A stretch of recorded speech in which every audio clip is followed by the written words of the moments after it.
Education ranking के हिसाब से हिंदुस्तान में वो नंबर 1 प्राइवेट यूनिवर्सिटी कंसीडर की गई है, राइट।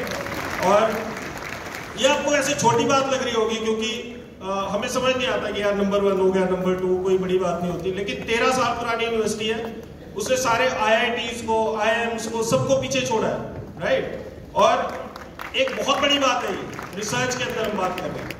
और उसी यूनिवर्सिटी में हमने एक डायरेक्ट सेलिंग का कोर्स स्टार्ट किया था, मैं आपको बताऊंगा। सेट्सा हम इसको बोलते हैं, centre of excellence for direct selling in academics. Academics में क्यों लेके आए ये भी हम बात करेंगे। सेंटर ऑफ एक्सीलेंस अपने तरीके का पहला सेंटर ऑफ एक्सीलेंस है जो कि पूरे एशिया में कहीं भी और नहीं है। सिर्फ हमसे पहले सिर्फ यूएसए में एक था, डायरेक्ट सेलिंग एजुकेशन फाउंडेशन उसको बोलते हैं। उसके बाद जो सेकंड रिसर्च सेंटर है डायरेक्ट सेलिंग के ऊपर, वो सिर्फ शूली यूनिवर्सिटी के अंदर है। सेट्सा से हमने इसको स्टार्ट किया, 2020 में हमने इसको स्टार्ट किया था। Next slide please.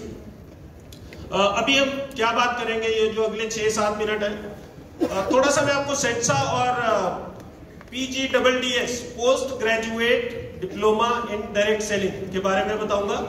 मैं आपको ये भी बताऊंगा कि क्यों मैंने सोचा कि डायरेक्ट सेलिंग को एकेडमिक्स में लेके आए। हमारे सभी के सभी जितनी भी डायरेक्ट सेलिंग कंपनीज है, सबके पास बहुत अच्छे एजुकेशन सिस्टम है, लेकिन मुझे ये क्या लगा कि इसको एकेडमिक्स में, फॉर्मल एजुकेशन में हम क्यों लेके आए, वो मैं आपको थोड़ा सा शेयर करूंगा। क्या क्या चैलेंजेस आए इस डिप्लोमा में और क्या मुझे लगता है कि क्या सॉल्यूशन उसके हो सकते हैं, ये आपके साथ शेयर करूंगा। और थोड़ा सा कॉन्टैक्ट डिटेल्स यूनिवर्सिटी के शेयर करूंगा आपके साथ। Next slide. अभी तक का सफर कैसा रहा? तो अभी तक का सफर ऐसा रहा कि 2002 में मैं डायरेक्ट सेलिंग के साथ थोड़ा संपर्क में आया और उसके बाद मैंने 15 साल एक अच्छी कंपनी के साथ डायरेक्ट सेलिंग बिजनेस बिल्ड किया, लेकिन उस लेवल तक सक्सेसफुल नहीं हो पाया जहां तक होना चाहिए था, राइट। 50-60 हजार रुपए की इनकम थी, लेकिन मुझे लगता था मैं ज्यादा डिजर्व करता हूँ। हमेशा से टॉपर रहा था। बड़ी ह्यूमिलिटी के साथ मैं आपको बता रहा हूँ, मैं इसलिए नहीं बता रहा हूँ कि कोई अपनी मुंह मियां मिठू वाली बात है या कुछ अपनी बढ़ाई कर रहा हूं। मैं आपको सिर्फ ये बताना चाहता हूं कि so that you can take a perspective, right. कोई भी काम किया उसमें हमेशा टॉप किया, कोई भी एग्जाम दिया उसको हमेशा क्लियर किया, फर्स्ट अटेम्प्ट में क्लियर किया। एजुकेशन जब एकेडमिक्स में आया, लोग बोलते थे यूजीसी नेट बड़ा, नेट क्लियर करना मुश्किल है, फर्स्ट अटेम्प्ट में क्लियर किया। जिस भी चीज में हाथ डाला हमेशा सक्सेसफुल हुआ। लेकिन डायरेक्ट सेलिंग में जब आया तो डायरेक्ट सेलिंग में उस लेवल तक सक्सेसफुल नहीं हो पाया जहां तक होना चाहिए था। तो मुझे ये समझ में आया कि यार कुछ कारण तो है, और उसमें सबसे पहला कारण मुझे ये समझ में आता था कि परसेप्शन लोगों की बड़ी थोड़ी सी पुअर परसेप्शन है, राइट। Thank you.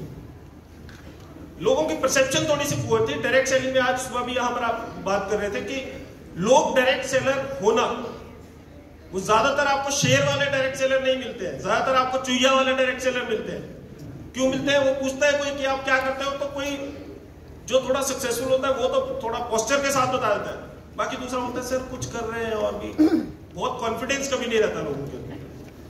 वो क्यों नहीं रहता? क्योंकि सामाजिक मान्यता जिसको हम बोलते हैं, सोशल एक्सेप्टेंस, वो शायद उस लेवल तक अभी नहीं मिली है डायरेक्ट सेलिंग इंडस्ट्री।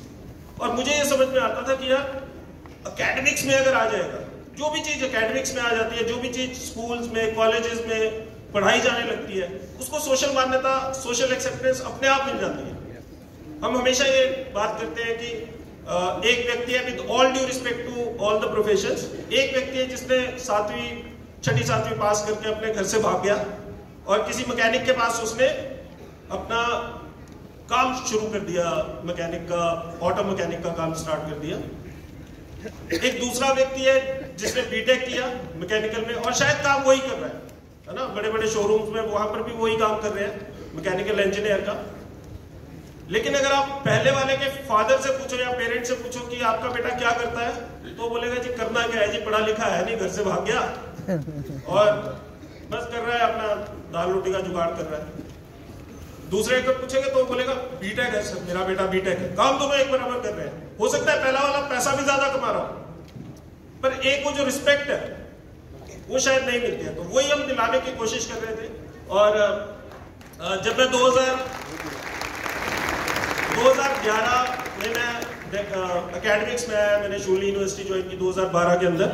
तो 2012 में डायरेक्ट सेलिंग बहुत अच्छे दौर से गुजर नहीं रही थी और मुझे ये समझ में आया कि लोगों ने बोला कि भाई अगर एकेडमिक्स में रहना है तो पीएचडी करनी पड़ेगी। मैंने कहा यार चलो पीएचडी कर लेंगे। फिर बोला कि किस सब्जेक्ट में, तो उन्होंने बोला जिस चीज में पैशन हो आपका उसमें करनी चाहिए। तो पैशन अपना डायरेक्ट सेलिंग में ही था। दूसरा रीजन ये था डायरेक्ट सेलिंग में पीएचडी करने का, क्योंकि उस लेवल तक सफलता नहीं मिली। तो मुझे लगा कि यार कुछ ना कुछ तो ऐसा है जो गैप है, या तो इंडस्ट्री वैसी नहीं है जैसी बताई जाती है, या मेरे अंदर कुछ कमी रह गई। तो देखे तो सही कि कमी कहां पर है, गैप कहां पर है। So I wanted to find out the gap कि कहां रह गई कमी। तीसरा एक और रीजन था कि डायरेक्ट सेलिंग से फिर भी जुड़ा हुआ था उस समय भी। तो मुझे लगता था कि यार अगर पीएचडी इसमें स्टार्ट कर दूंगा तो लोग मुझे बहाना मिल जाएगा एक तरीके से। कोई पूछेगा यूनिवर्सिटी में क्या कर रहे हो, तो मैं बोलूंगा जी पीएचडी के काम के लिए जा रहे हैं, है ना। तो 2-3 कारण थे। लेकिन जब मैं रिसर्च के अंदर गया तो मैं आपको सच बताता हूं कि दुनिया में बहुत सारी चीजें होती है। रिसर्च का मतलब क्या है? रिसर्च का मतलब होता है सच की तलाश, सत्य की तलाश। और सत्य इस दुनिया में एक ही होता है, सच एक ही होता है, ट्रूथ एक ही होता है। तो जब मैंने रिसर्च में गया मैं, और इंडिया में तो बड़ी कम रिसर्च हुई थी, ना के बराबर, लेकिन बाहर कंट्रीज में बहुत सारे लोग थे जिन्होंने पीएचडीज की थी डायरेक्ट सेलिंग के ऊपर, और बहुत सारे रिसर्च पेपर्स लिखे थे। तो जब मैंने उनको पढ़ा तो मुझे बहुत सारी चीजें अलग समझ में आई कि जो चीजें दिखाई जाती थी डायरेक्ट सेलिंग उससे थोड़ी सी अलग है। क्योंकि जैसे ही हम डायरेक्ट सेलिंग इंडस्ट्री को ज्वाइन करते हैं, हम अपनी आंखों पे हरे चश्मे लगाते हैं। हम बोलते हैं हमें डायरेक्ट सेलिंग में कुछ भी बुराई नजर नहीं आती, लेकिन ऐसा कुछ भी प्रोफेशन नहीं है जिसमें प्लस माइनस दोनों नहीं होते। स्ट्रेंथ भी होती है और वीकनेसेस भी होती है, और हमें दोनों को लेके चलना पड़ता है। तो कुछ चीजें थोड़ी सी ज्यादा समझ में आई जब रिसर्च करते करते। 6 साल की वो स्टडी थी। 2012 में ही मैंने Indian direct selling association IDSA को एक मेल लिखी थी कि डायरेक्ट सेलिंग ना सिर्फ आपका कंज्यूमर अफेयर मिनिस्ट्री के अंदर आती है, बल्कि ये आपकी एजुकेशन इंडस्ट्री के अंदर भी आनी चाहिए। क्योंकि एजुकेशन के जरिए ही हम जो अवेयरनेस लेवल है डायरेक्ट सेलिंग इंडस्ट्री के प्रति उसको इंप्रूव कर सकते हैं। तो एक कोर्स स्टार्ट किया। पहले बहुत सारा लंबा सफर रहा, 10 साल की तपस्या आप समझ लो। पहले एंटरप्रेन्योरशिप का कोर्स था, उसमें एक छोटा सा यूनिट होता था डायरेक्ट सेलिंग का। आहिस्ता आहिस्ता उसको पॉपुलैरिटी मिली। उसके बाद फिर मैंने डायरेक्ट सेलिंग का एक कोर्स स्टार्ट किया जो सिंपल कोर्स होता है, और फिर पूरी एक डिग्री स्टार्ट की। तो 10 सालों में ये काम किया। पिछले सालों में डिग्री स्टार्ट की थी।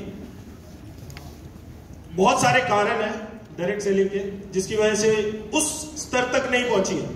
अगर हम 140 करोड़ जनता की बात करें तो इस समय हिंदुस्तान डायरेक्ट सेलिंग में बहुत ऊपर होना चाहिए था, लेकिन अभी भी अगर 20,000 करोड़ के आसपास करता है तो बड़ी कोई उपलब्धि नहीं है, जहां की US 2.5 लाख करोड़ कर रहा है। राइट। परसेप्शन कम है, अनस्ट्रक्चर्ड है थोड़ा सा, बहुत सारी ये चीजें हैं। लेकिन सबसे बड़ा कारण डायरेक्ट सेलिंग को वहां पहुंचने तक रोकने के लिए पुअर परसेप्शन है। और उससे पुअर परसेप्शन किस लिए है? क्योंकि बहुत सारी फ्रॉडुलेंट ऑर्गेनाइजेशंस हैं जो कि डायरेक्ट सेलिंग बन के काम करती है और बोलती है कि हम डायरेक्ट सेलिंग है, और एक आम आदमी को पता नहीं है कि डायरेक्ट सेलिंग और पॉलिसी स्कीम में क्या फर्क है।